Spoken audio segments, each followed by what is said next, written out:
نو عزیزانو یو دا زمونږ زمانه ده او یو زمونږ نه مخکې زمانه وه. د مخکې زمانې او زمونږ د زمانې په ایمانونو کې فرق دی. زمونږ د زمانې ایمان چې دی هغه هر شی په عقلي دلیل ثابتول غواړي، خو لنډ وایي چې زما عقل کې نه راځي. اوس اگر که ستا عقل د خري خو خبره پکې نه راځي، اوس تا به څه عقل؟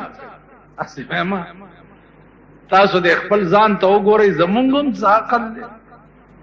تاسو کې عقل شته؟ تاسو په هغه ورځ خپل عقل ته وګورئ چې چېرته جنج کې روان یې، د چا واده یي او تاسو پکې روان یې، نو د خپل ځان ته وګورئ او د خپل عقل ته وګورئ. تاسو په هغه ورځ خپل عقل ته وګورئ چې څه وخت د چا در سره جنګ او هغه دومره ووایي چې بکواس مه کوه، نو ته د خپل عقل تماشه بیا کوه چې ته د بکواس مه کوه په ټکي په بدل کې تماچې او ټوپک تلاس کې او سړی بورنه بورنه کې. دغه وخت کې خپل عقل اندازه لګوئ. نو زمونږ څه عقل؟ زمونږ عقل داسې شی دی لکه د خر لکۍ ته چې ګوتې وروړې او لپې. زمونږ داسې عقل. او بیا په پاکستان کې اول چې دا تاسو اسمبلو ته لیږلي دي د دوی عقل ورشئ وګورئ، منډۍ لګېدلې ده پکې د 45 लाख روپو غویه شته، د 40 लाख روپو غویه پکې شته، د 50 लाख روپو غویه پکې شته. دا تاسو چې اسمبلو ته لیږلي. نو زمونږ څه عقل؟ مونږ په خبره نه پوهېږو. یو ملا مسله کوله چې کم شی چې ونیسئ نو بیا یې پرېږدئ مه. مطلب یې دا و چې کومه نیکي یو ځل شروع کړې نو بیا هغه نیکي پرېږده مه. خو هغه ملا اختصار نه کار واغستو، وی چې وروڼو چې کوم شی ونیسئ بیا یې پرېږدئ مه. دغسې پکې یو ناست و هغه واورېد، وی والله چې کوم شی ونیسم چې زه بیا پرېږدم. په لاره روان دی، یو سړي نه خر وتښتېدو. ده ته یې وی بچیه لږې راواړوه. ده ورپسې منډه که چې منډه که خر مخکې دی، ورپسې بل څه یې لاس له ورنه راغه، د خر لکه یې لاس له ورغه، لکه یې ونیو. او چې د خر لکه یې ونیسي خو هغه لتې کي که نه، دواړه لتې شروع کي. اوس خرې په لتو وایي او د لکه یې ټینګه کړې ده چې که پرې مې خوا نو د ملا په مسله مې عمل نه راځي، ځکه چې ما وعده کړې ده چې کوم شی ونیسم نه پرېږدم. غاښونه یې په ټول مات کړه، خر په لتو لتو. ملا له راغی او بېتابه پرېوت چې ملا صاحب خدای دې کور وران که په دغه مسله چې تا کړې وه چې کوم شی ونیسئ بیا یې مه پرېږدئ. سړي نه خر تښتېدلی او ما رانیوه چې لکۍ نه مې ونیوه، که مې پرېښوی خو ستا په مسله مې عمل نه راتلو، او چې مې نه پرېښو زما یې دا حال کو، ټول غاښونه مې مات. ملا ورته ویل خدای دې کور وران که. نو زما د مسئلې دا مطلب و چې د خر لکۍ ونیسئ نو بیا یې مه پرېږده. نو مونږ هغه قوم یو. کم ناروا دی چې مونږ یو ځل ونیوه بیا یې نه پرېږدو، روام چې ونیوه بیا یې پرېږدو، منځونه شروع کړو بیا یې پرېږدو. حج وکړو چې د حج نه راشو حجي پوکم رانه جوړ شي. حج نه چې راشي چې ځي نو ګز لکۍ وي، چې راشي 33 ګزه لکۍ شي. تاسو خیال را نو ګیره پرېږدو بیا یې کله کړو. داسې ډېر کارونه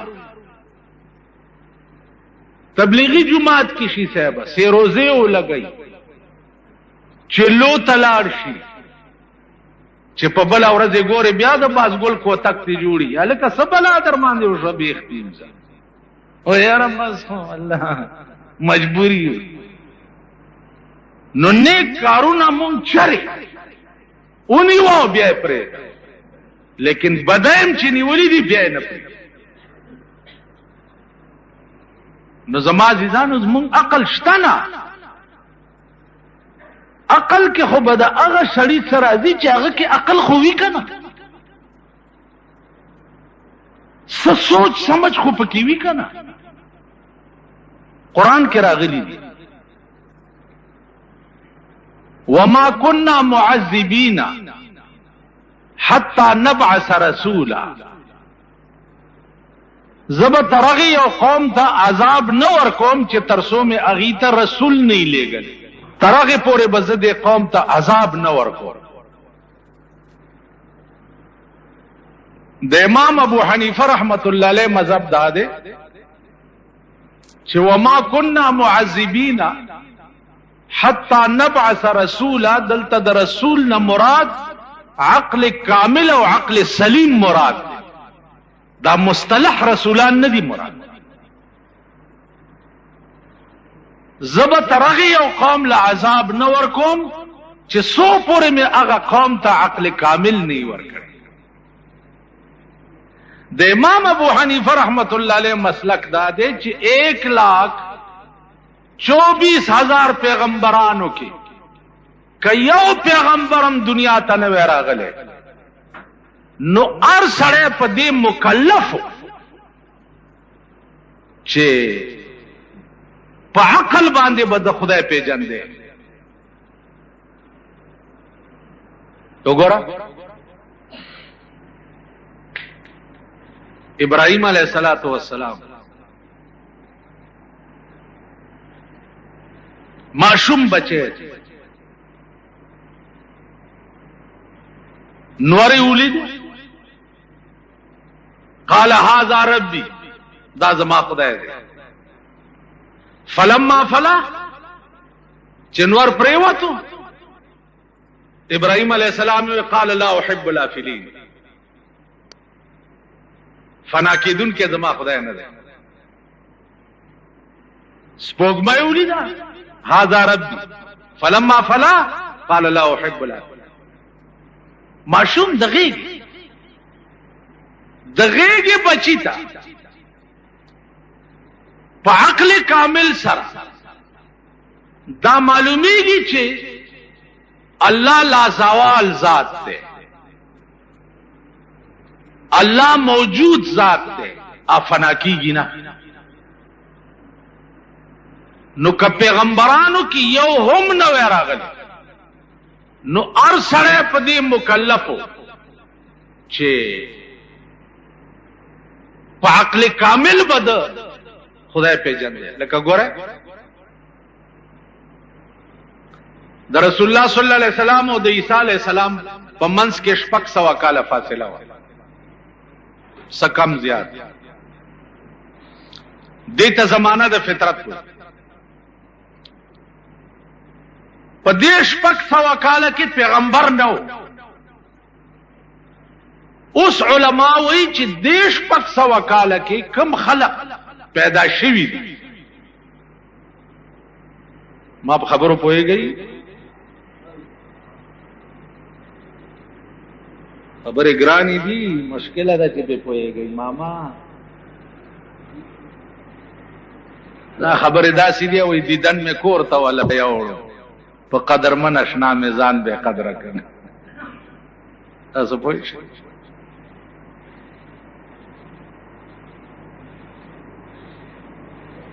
اوس فطرت الوحی علماء لیکي چې په دیش 600 کاله کې دا زمانہ د چا په منځ کې و حضور وای دیش 600 کاله کې چې کم خلق پیدا شوي او مړ شوي نو دوی له خو پیغمبر نه راغلی کړ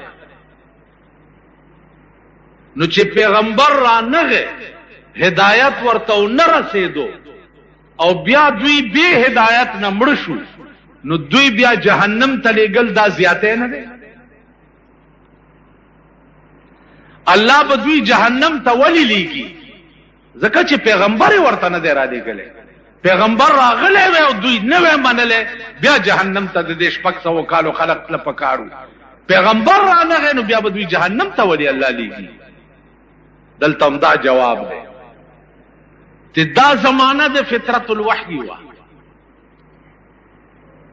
په دغه زمانه د 600 کالو کې چې کومو کسانو خالی دومره منلی دي چې د دې کائنات مالک خدای دی او دا کائنات خدای پیدا کړی دی او دوه نه دي یو خدای دی خو چې دومره په دماغ کې راغلي دي نو د دې 600 کالو خلق بم جنت ته ځي نه منځونه کړي او نه حجونه کړي او نه روزي نیولې دي او نه څه کړي دي او نه څه کړي دي نه څه کړي خو چې خالی په عقل سره د کائنات کې سوچ کړي او په سوچ دا معلوم کړي چې دا هیڅ موجود به موجود نه نو د دې موجوداتو مالکم سوکشتا او دوا ولې نه دي یو ولې ده ځکه چې دوا وینو دا کائنات به اوس پورې رنگ وې دا بوران وې یو به ویلې باران کوم بل به ویل نه کوم په جګړه به وې کائنات بوران شوی وې لکه ملکونه چې په یو حال نه پاتې کیږي سره وران شي یو ملک یو څه وی لکه یو ځل چین الزام لګول او په هندستان باندې چې تاسو زمونږ ګډي پټي کړی باندې ولا جوړول سره ټسو ماري جوړ مونږ او هندستان سره زمونږ یو اډو کې په منځ کې پاکستان شریف پرېخه ده اډو کې غوخه تقسیم کړی دی اډو کې پرېخه ده چې هغه ته کشمیر وي ناغه اډو کې تر اوسه پورې لا په دې ملک پروت هندستان هم ورته غړمبيږي او مونږ هم ورته غړمبيږو نو مونږ چې نوې حکومت جوړو نو هغه کې یو وزیر د امور کشمیر وزیرم پکې جوړ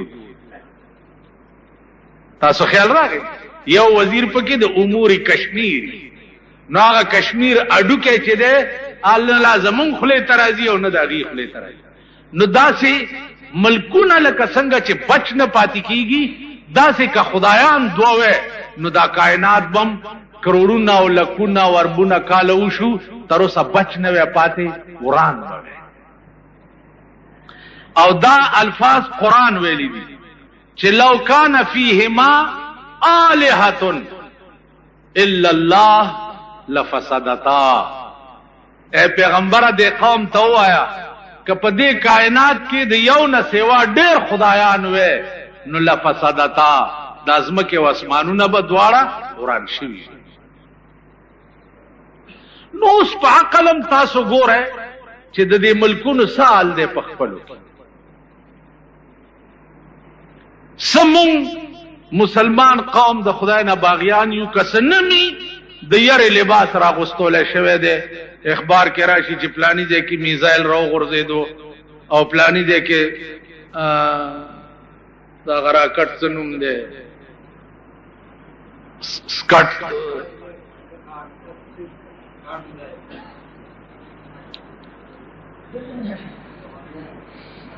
شاورلیټ ما هو درته وی کنه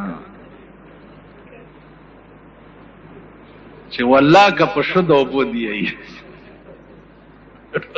پڅ اړو پڅ پوي گئی نا ستا په دې ملک ډالر جوړي ستا په دې ملک د 500 روپو لوټونه جوړيږي او په لکھا کروڑ باندې چلیږي لګیا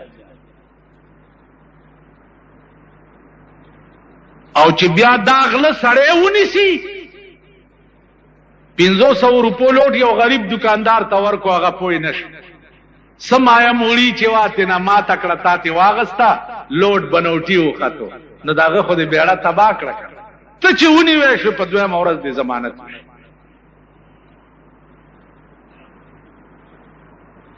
نو عرض میں دا عزیزان چې دا هم عقل کې راځي چې بل بسنګ دوکه کې په دې ښار کې یو مشهور سړی او حاجی تلیمار به ورته څه شی ورته تلیمار ناغه به د سلو لوټ درکو چې جی دا لګي ماته په کار دی ډېر ضروری خو چې د سلو به ورته تاش مارل نو په تلی کې به درنه 100 روپۍ ته وای نو سلو په ځای به شپږ شل درنه وای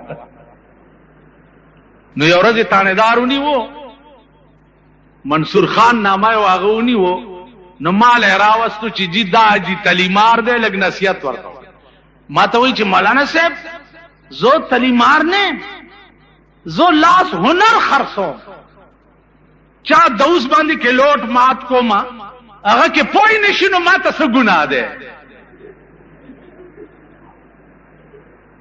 هغه پوی نشي 200 روپۍ پکې هوا ما نو هغه به وقوف تلک عقل پکار ده کنه ما ته څه ګناه ده تانیدار ته خبره ټیک وکړه نو مونږه اجي تلیمار باندې خو پوي بنوټي لوډ چلولو باندې پوي हाजी जाली दस्खत बांधी पुईगु बनौटी कापू जोड़ोलो बांधी पुईगु और चरता चे द अमल द तललो सवाल राशि चे जमुंग अमाल बसंग तलले कीगी नो इदा जमा अकल के न द कुर्बाने मुताल्लिक सिर्फ दो खबर इस्तासो पर मख के अर्ज कोल यो दा चे द कुर्बाने बुनियाद सदे او دویم دا چې د قربانۍ احکام سدي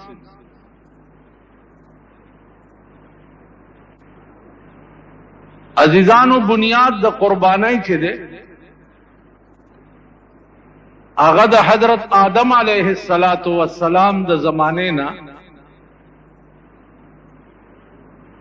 تر اوسه پورې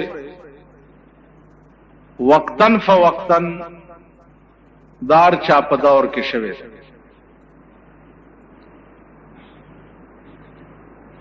او دا د تاریخ وغیرہ خبره نه ده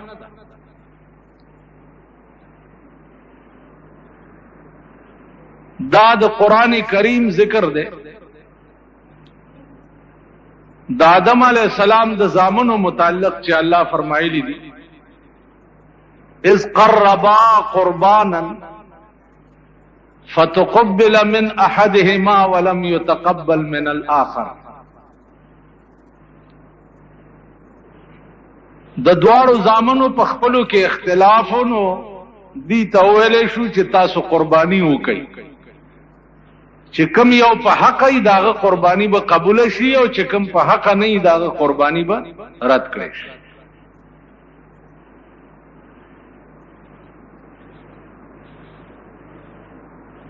نو د پاغه دوارو په قربانۍ کې د یو قرباني چې وا هغه ګډوره و چې څو وخت کې د غره د پاسه کې خوي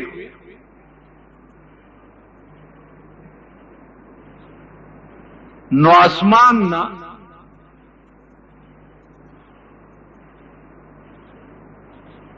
سشیر آو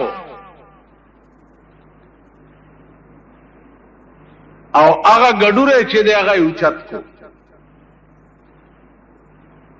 حافظ ابن کثیر لیکلی دی چې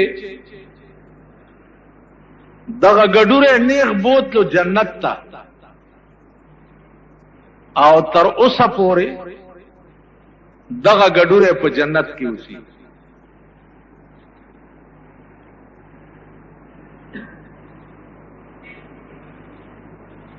رستو گویا ہر پیغمبر د خپل قانون مطابق قربانیان او منځونه او روزه او دا بکول د ابراهیم علیہ السلام دور پر راغی ابراهیم علیہ السلام د شپې خوب ولید اوس دلته یو خبره په ذهن کې کېدی چې ما خو پروسه کال په وحی باندې ډېر تفصیلی باز تاسو ته کړم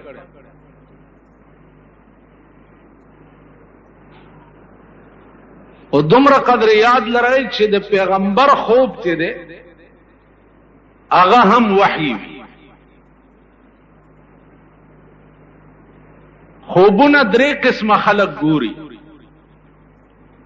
یو پیغمبران ګوري، یو نیکان او اولیاء الله ګوري، او یو مونږ غوندې خلق گناہگار روسیا مردار دا قسمه خلق ګوري. دې کې فرق دا دی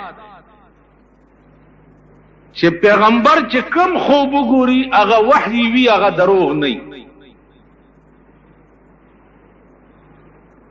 اولیاء الله اتقیا د دین چې کم خوب وګوري اکثر رښتیايي او کله کله پکې غلطي. مونږه چې کم خوب وګورو نو هغه 99% غلطی او 1% پکې چرتا رښتیا وي. بیا د خوبونو د تعبیر امام چې دا علامه ابن سیرینو چې دا په تعبیر رویا کې ډېر لوی سره د دومره لوی عالم په تعبیر رویا کې بل څوک نه دی تیر شوی. خوب زمونږ په دې صوبه سرحد کې په ټول صوبه سرحد شاید چې 3-4 کسبه داسي چې د خوب په تعبیر به پوهیږي. 3-4 کسه نور په ټول فرنټیر کې د خوب په تعبیر باندې پوهیدونکي نشته. استاد خو چې خوب وګورئ خو چې چرته سورګری یا شاګولی کنه بس مولا لورشي جمعه ته چې استاد خوب ملي دلې ده او دغه سپاس سور امام روان مو باچای مو پلانې مو ایو مولا له یو سړی راغی چې استاد خوب ملي دلې ده چې یو خپل په مشرق ده او بل په مغرب ده. نو هغه ورته خدای چې په منځ دوه شوی نه دا دې څنګه خوب ولیدو. دغه سړی راغی علامه ابن سیرین ته ورته وی چې صاحب داسې خوب مې لیدلی دی چې یو خپه مې په مشرق ده او یو په مغرب ده. ویل بل چاته خو دې نه دی ویلي؟ ویل یو له ورغلی وم هغه راته داسې وویل.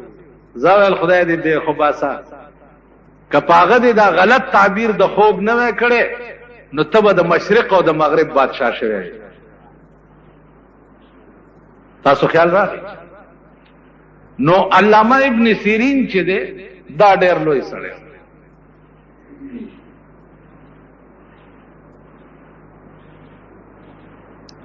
او لوی امام پکې انبیاء علیهم السلام کې یوسف علیہ السلام تیر شوی.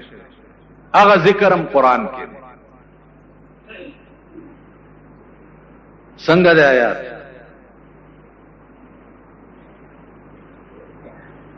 ان الشمس والقمر رأيتهم لي ساجدين. سرنوایا اذ قال يوسف لأبيه يا ابتي. یوسف علیہ السلام خپل پلار ته وای یا ابتي اني رأيت 11 كوكبا والشمس والقمر رأيتهم لي ساجدين. اے پلارا ما خوب لیدو چې یو لستوري او نور او سپوږمۍ دا ما ته سجده کوي. پلار ورته څه وایي؟ یا بني لا تقصص رؤياك على اخوتك فيكيدوا لك كيدا. پام کو بچیا چې دا خوب رونو ته ونه وي سفر بدر ته جوړ. یوسف علیہ السلام چې دا خوب پلار ته بیانولو رونه پټ ولاړو هغه واوري رونه تو بس غفار رونه په هر زمانہ کې د خدای قهر. شکر وباسم چې رور می نشته، شکر وباسم چې خور می نشته. خور لا د خدای قهر دی او رور لا د خدای قهر. او بیا دا زمونږ په زمانہ کې خو پناه په خدای. رونو خپلو کې صلاح وکړه، 11 واړو چې راشئ کنه پلار له خوبونه بیانای، په دې چل پلار ته ځان نږدې کوي او مونږ رستو کوي. راځئ چې چرته ګړنګ ته وغورځو. لوی باز ته قرآن کې سورت یوسف کې چې په فریب بوتلو کوی ته وغورځو. دا خوب بیا رښتیا څنګه شو چې دې څه وخت کې د مصر وزیر اعظم شو، 40 کاله پس، او پلار او مور او دا ټول رونه ځان ته وغوښته مصر ته. نو خدای پاک یوسف علیہ السلام ته وی چې ته په تخت کېنه. نو 11 رونه او مور او پلار داراله او تعظیمن ټولو سر ورته ښکته. چې سر ښکته کو نو یوسف علیہ السلام ویلې چې ورونه او پلار او مورا دا زما د هغه خوب تعبیرو چې نن رښتیا شي. 11 تورو نه مراد 11 رونو او نور او سپوږمۍ نه مراد چې ده هغه نه مور او پلار. نو عرض می داو چې ابراهیم علیہ السلام خوب ولید او خوب د پیغمبر چې ده هغه وحی. خوب دا ګوري چې ز دا خپل زوی لالو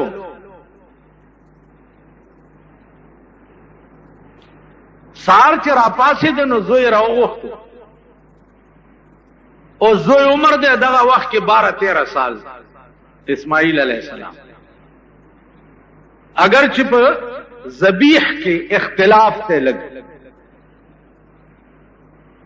چې اسماعیل ذبیح او که اسحاق ذبیح. جمهور علما په دې باندې دي چې ذبیح چې ده دا اسماعیل علیہ السلام. راوی غوښته ورته وایي چې ذبیح به څنګه ده. نو عزیزانو مونږه باندې هم امتحانات راځي، مشکلات راځي. او زه قسم در تخرم چې د پیغمبرانو امتحانات او مشکلات وګورئ نو عقل بموالوزی او خپل اندې بمزمکه وته. کوم امتحانات چې په پیغمبرانو راغلي، کوم ابتلا چې په پیغمبر راغلي. یو عالم د ډېر لوی ما ته یو ورځ وی چې ته خو تقریرونه ډېر کې، خو زما زړه کې یو اشتباه ده. ما ورته ویل چې ته دومره لوی سړی زستا اشتباه چرته لرې کولی شم. ویل نه، سوال کوم او جواب به ټیک راکې. په دې مې پوه کا چې د خدای په مقبول بندگانو کې د پیغمبرانو نه لوی څوک نه و. دا خو دومره خو پوهېږئ که نه ماما؟ دومره خو به پوهېږئ، نور خو مې خیال نه راځي. او د خدای په مقبول پرین بندگانو کې د پیغمبرانو نه لوی څوک نه و. د خدای خوښ چې دي د پیغمبرانو نه زیات بل څوک نه و. نو سره د دومره خوښوالي کم پیغمبر په ونه کې اره کړی دی، په کم پیغمبر باندې قوم راوچت کړی څخه لري پې ورغورځولي دي، کم پیغمبر بني اسرائیلو حلال کړی دی، کم پې څه کړي دي. ابراهیم علیہ السلام ته وی زوی دی حلال کا. نو دا دومره خوښې چې دا دومره تکلیفونه، څوک چې د چا خوښ هغه له تکلیف راسي. په دې سوال پوه شئ؟ څوک چې د چا خوښي هغه د تکلیف نه بچ کوي، هغه له خو تکلیف نه رسي. نو دا پیغمبران د خدای څنګه خوښو چې په مصیبتونو او په امتحانونو کې مبتلا کړي. کولای شي د دې جواب؟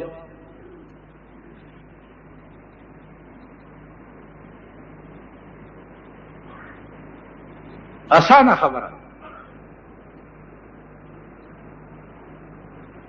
ماوی چې یو عاشقی او یو معشوقی.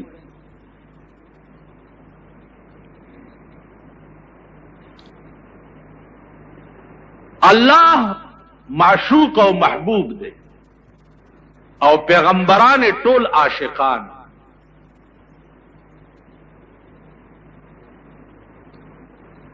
نو د معشوقی په زړه کې هر وخت جاری ورپسې. کم عاشق ته معشوقه وای چې ورشه په د انور ودرېږه، ورشه او ته منډه کې او په د انور ودرېږه، ورشه دی کوی ته ټوپ کا او ته منډه کې بے خطر کود پڑا آتش نمرود میں عشق، عقل تھی محو تماشائے لبے بامن. ورشه دی اور کې ټوپ او تبه تحشا منډه کې اور کې ټوپ.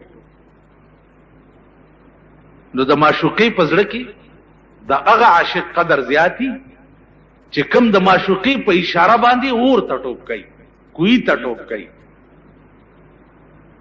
زکریا علیہ السلام چې په ونه کې راکېده ویل که आवाज دی وکړو نو د پیغمبرای د لیست نه به نامه وباسم. اره چې په ورله نو جبرئیل ورته راغی چې کدی आवाज وکړو یا دی وای وکړه نو د پیغمبرای د لیست نه به نامه وباسم. هغه خندل او په منځ دوه شو.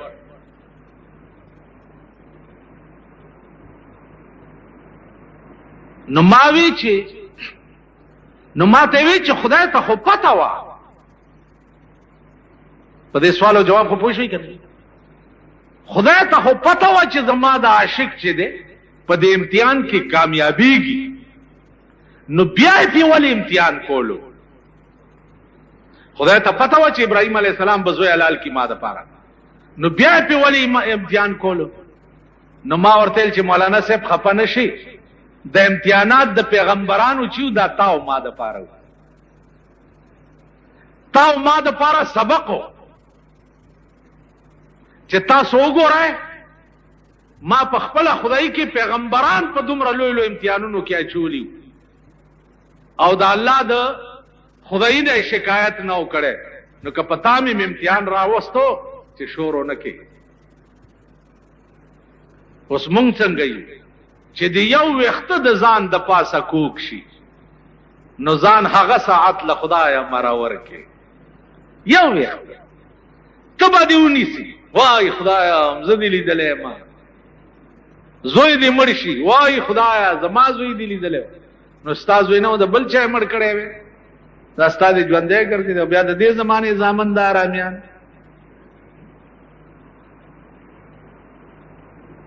په دې زمانہ کې خو زامنو ته ګوره، د مولا زامنو ته ګوره، د خدای قهر، د پیر صاحب زامنو ته ګوره، د خدای قهر دی، د میا صاحب زامنو ته ګوره، د خدای قهر دی. خو د معتبرو زامنو خو خدای چې بربند په سرک منډي نه وي. خزو ته ګوره، جنکو ته ګوره، یو حال جوړ. اوس خو خزې نورې په نالت شو. اوس خو که خزې تکړت کوي وای زمونږ باچهی ده. په پاکستان کې لویه ترقی چې وشوه، ما په 40 کاله پاکستان کې هیڅ ترقی نه ده لیدلې. که څوک وایي چې پاکستان ترقی کړې ده پشکرو غل خوري، د غلو ډکې لارۍ به خوري که دا وایي چې پاکستان ترقی کړې ده.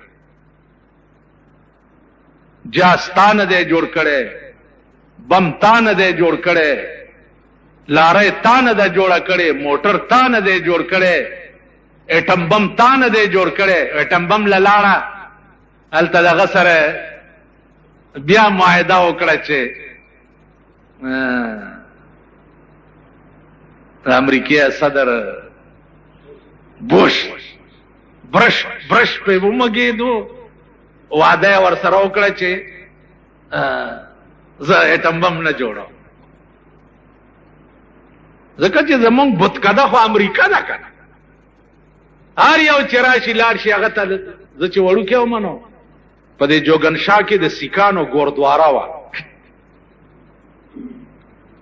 ګوردواره وه نو دا سیکڼۍ به را روانې وې سهار وختي ګوردوارې ته. نو زه اوس ولاړم نو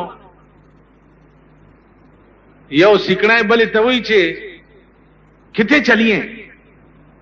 هغه وایي چې ګوردوارې متھا ټیکن چلیاں متھا ټیکن. نه یې بلاړه ګوردواره کې اګرن ته به سجده ولګوله بیا به تتله دا د هغې عبادت و. نو زمونږ ګوردواره چې دا امریکا ده خو چې څوک مشر شي متھا ټیکن تال ته لاړ شي او ورته وایي چې ستا په رحم و کرم به چلیږم چې څه د دې ځای هدایات وي هغې باندې به چلیږم خو ما ته د کرم په نظر وګوره. بټو صاحب چا پانسي کړی خو امریکې کړی دی. تقریر دلته په اسمبلی کې د امریکې خلاف وکړو ملکم پې واړولو پانسیم. نو زمونږ متھا ټیکن ګوردواره چې ده هغه امریکا ده. نو پاکستان څه ترقی کړې ده؟ ترقی خو ورشه د نورو ملکونو وګوره، د نورو ملکونو یو میخ به پکې د بل ملکو نه ګور. تا ملک دی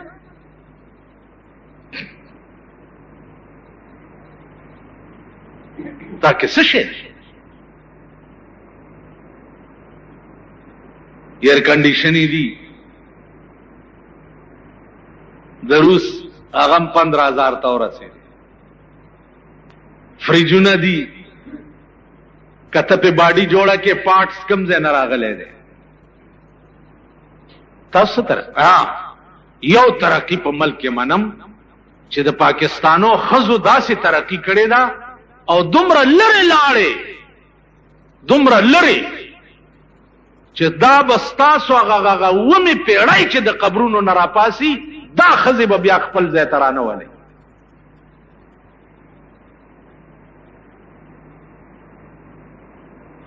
تاسو خو پرېږده که نه سهار میں یو ملا لیدو ښځه په ډګډګي ځان پسې سوره کړې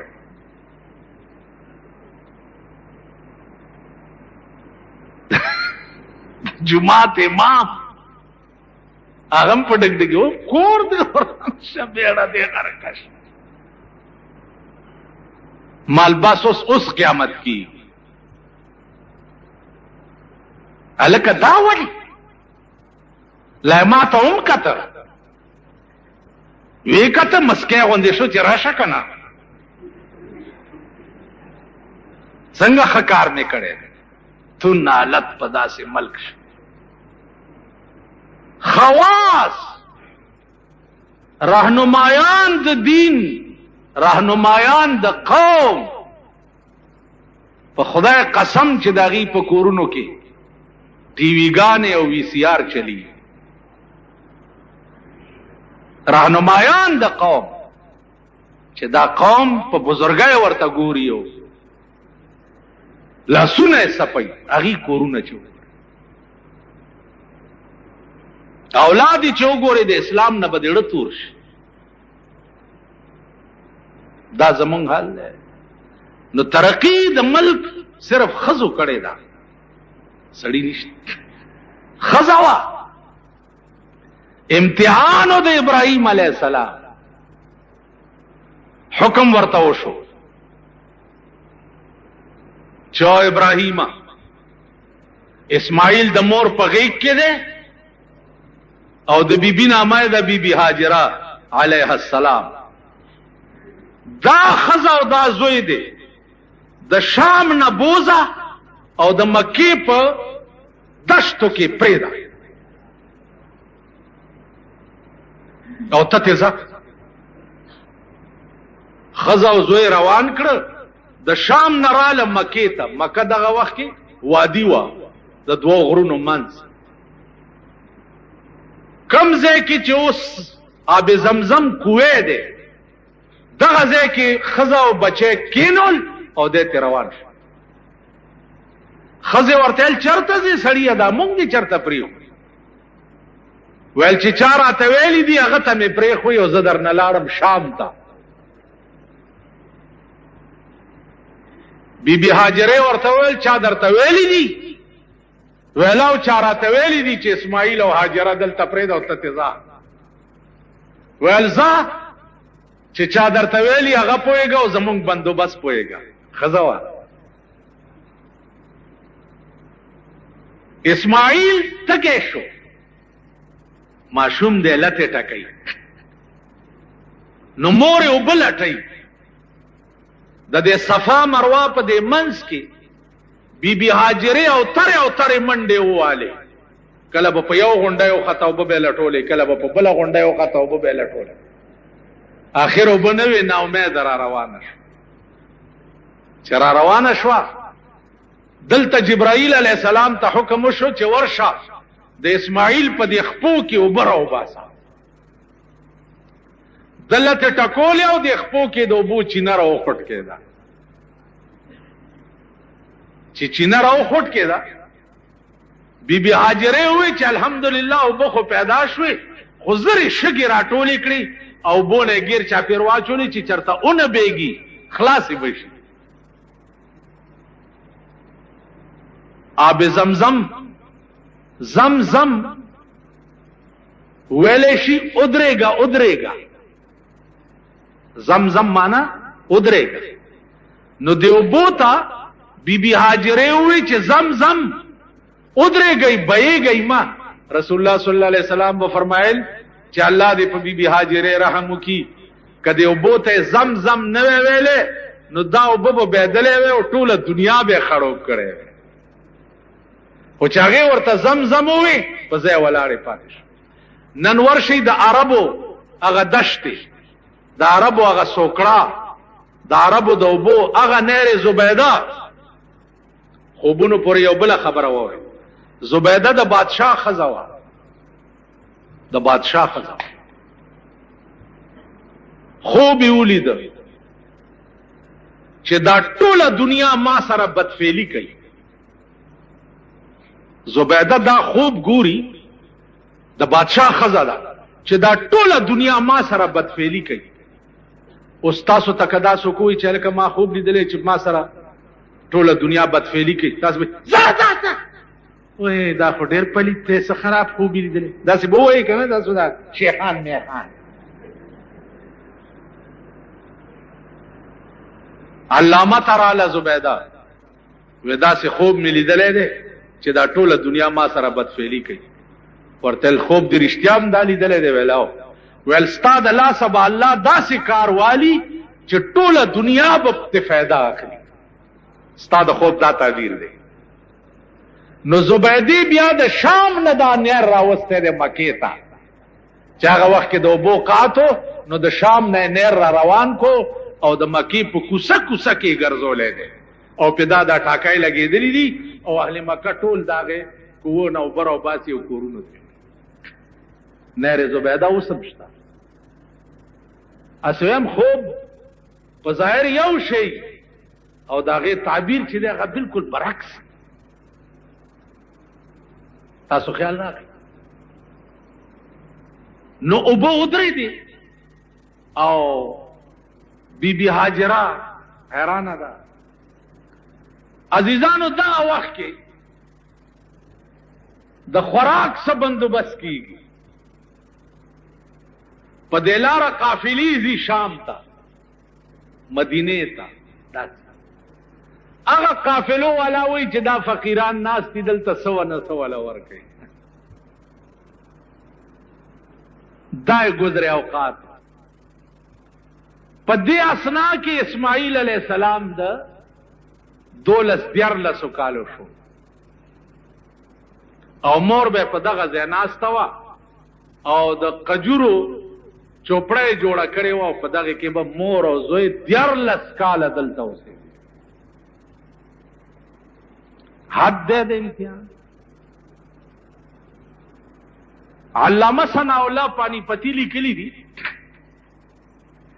چې د ابراهیم علیه السلام زړه به کله ملاقات ته وشو چې زوی او ښځه ګورم، نو د شام نه مکې ته خو ډېر مزل دی، نو بوراق به ورته راوستی شو.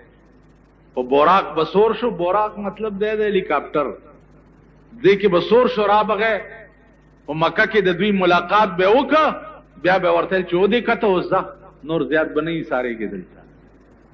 حدو د امتحان. پلار راغی او ښځه او بچی ناست دي او پلار ته وایي ځتې، دوی به په دا دشت کې ناست دي. اوس په دې یو خدای پوه دی. ځان ته خپلو ګریوانونو کې وګورئ چې د غېږې بچی دی او ښځه دی، ته په میاره کې پرېږدې او تا ته حکم وشي چې ته تې ځه، ستا پړه به څه تېرېږي. حدو د امتحان. نو ابراهیم علیہ السلام په داسې امتحان کې الله کامیاب کړي. زوی حلال کا. زوی ورته څه وایي چې پلاره خوب دې لیدلی چې ته ما حلالې؟ وی چې او بچیا. زوی ورته وی قال یا ابت افعل ما تؤمر. اے پلاره چې څه حکم درته شوی دی زر هغه کار وکړه، زر کوه، ما حلال کا. پلار ورته وی بچیا ته به څه چل کې چې زه تا حلالوم؟ زوی ورته وی ستجدنی ان شاء الله من الصابرین. اے پلاره په خدای مې دې قسم وی زر دی چې بیا به مو مې ما لره چې زه به ستا د چړې لاندې صبر کوم، ته به مې حلالې او زه به صبر کوم. دا د قربانۍ بنیاد دی. عزیزانو نوره قصه لږه اوږده ده. احکام دا دي چې ډای 3000 روپۍ چا سره وي، هغې دپاره دا شرط نه دی چې کال پې تیر شي، هغه کال تېرېده شرط چې دی زکات دپاره دی. ډای 3000 روپۍ دې ورځو کې چا سره وي نو په هغه قرباني واجب ده. ځان له ګډوری نشي اخیستی نو چا سره دی حصه ونیسي. خو دا خیال دی کوي چې حصه دې داسې خلقو سره ونیسي چې د هغې پیسې مردارې نه وي. که 7 کسو یو غوا یا میخه په حصه کې ونیوه او په دې کې د یو سړي پیسې حرامې وي نو د دې 6 نورم قرباني نه ده شوې. نو داسې ښکارا پلیت چې دی هغه نه به ځان ساتئ. مثلا د چرسو سوداګر دی، د پوډرو سوداګر دی، جوارګر دی، غل دی، ډاکو دی، که نه جي؟ نو داسې قسمه پیسو والاو سره به شراکت په څاروي کې نه کوئ. مزدور دی، دکاندار دی، وغیرہ وغیرہ، دفتر کې بابو دی، زیات وسې نه رسی او 400-500 روپۍ حصه نیوی شي، داسې قسمه خلقو سره حصه ونیسئ. بلکې بزرګانو تر دې پورې لیکلي دي چې که د یو سړي وس بالکل نه او په قرض پیسې راواغستې او قرباني وکړه نو الله پاک به مخې کال له غني کړي. خو دا واجب نه دي او نه ضروري دي. شوق یې وویل چې کوم که داسې وکم نو مخې کال له به خدای پاک غني کړي. باقي بعضې خلق تپوس کوي چې څاروی ګډ شي یا ښکرې مات شي یا څه شي. ګډ چې داسې وي چې د حلالېدو ځای ته په خپله تلی شي، ګډ ګډ رواني، نو په دې قرباني کیږي. غوږونه غوس وي د بعضې څاروي، کم غوږ چې 3 حصې وي، 1 حصه غوس وي، په هغې قرباني کیږي. 3 حصې نه وي، 1 حصه وي، په هغې قرباني نه کیږي. دا عیب دی. ښکر پاس مات ته قرباني پې کیږي، لاندې مات ته چې غوښې ته نقصان رسولی دی بیا پې قرباني نه کیږي. باقي نر او ښځه، ګډوری، میخه، غوا، میخه، اوښ وغیره دا ټول پکې یو برابر. ګډوري کې دویم سړی نشي شریکېدی. غوا میخه کې 4 قسم کېدی شي، 6 کېدی شي، 2 کېدی شي. بعضې پوښتنه کړي چا کمقل نه، وایي تاسو خو 4 یې، طاق پکار دي، طاق. سړي د خدای په قهر اخته شي، په منډو شي چې اله وایي چې 4 یې، اوس 5 کوم ځای نه پیدا کړو. که سلورم پی کیږي، که دویم پی کیږي، که یویم پی کیږي، که ویم پی کیږي، که شپږیم پی کیږي، ته پوه شې په خبر باندې.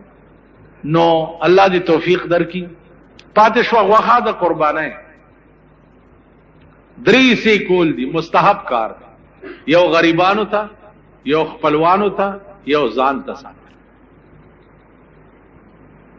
اوس دې وخت کې سرمنی چې دي د قربانۍ، عام طور د جماعتونو امامان چې دي داغي ظاهر ذریعہ معاش نشته، او یا د قربانۍ سرمنی وي او یا سرسایه وي، دې ته غریبان ناس دي. نو چې امام غریب وي او بال بچیدار وي نو د قربانۍ سرمن او مغله به ورکوي. قصاب لدی که په اجرت کې د قربانۍ سرمن ورکا، قربانی دې ناقصه شو. قصاب لبه په اجرت کې نه ورکې. تاسو خیال راغی؟ نو قصابانو وی کنه چې دا سرمن مال راکا، امام صاحب له نقدي پیسې ورکا. نقدي څوک ورکي بیا امامان؟ نو د دې وجه نه بعضې خلق داسي چې امام سره چرته لوټه موټه او دسماتي له نه ورکړي، نو چې قرباني دې مولا له سرمن ورک جماعت له تلو منم او داسې راته نه وچولو. د داسې دله سړي سرمن معلم لا ته مې وي، سرمن ما زه 22 کاله امام پاتې شویم په بجلیګر کې. 22 کاله، په 22 کاله کې زما مقتدیان کې قسم قسم خلق مال کا سرمن امرانیز دی کنو ستاسو سرمن او باس زیرکش سرسایه مزد سرسایه چې ته مال نن 15 روپے راکې ټول کال به ته په ماټې پر خرڅه، او 26 روپے زما تنخواه وا. په 26 روپے کې ز باچا ګرځیدم، برید به مې تاو کړو، د باچا پروا مې نه لرل. زېمل سرمند ستا کپر وی چې یو ستا سرسایه نه خدای بیخ بنیادو بس. مولا لا براش او مولا دا پوزه دکېږي او تشېږي، ستاسو وظیفې مالی دي، ستاسو ترکارای مالی دي چې کوم طالب له تاسو په لوخي کې اچو. قسم په خدای دی 13 ورځو کې دی جمعات ته دا چې پکې ناس کې ترکاری راوړه چې طالبانو ګرم کړه، دومره چینجی و پکې.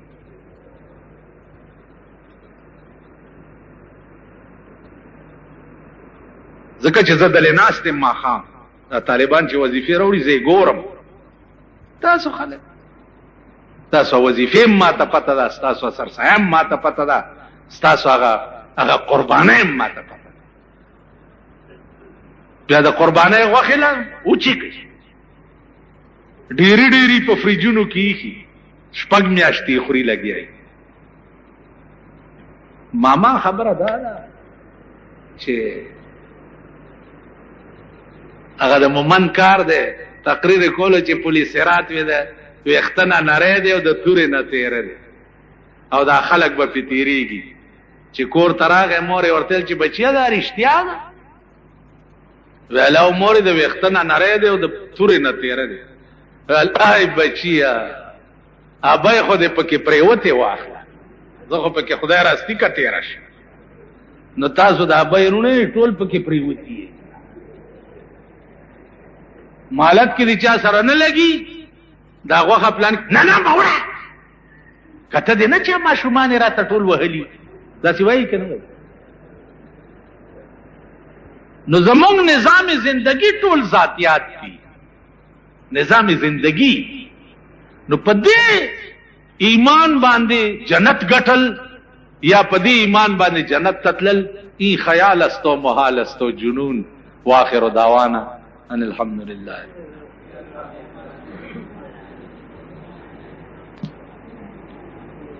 صلی اللہ تعالی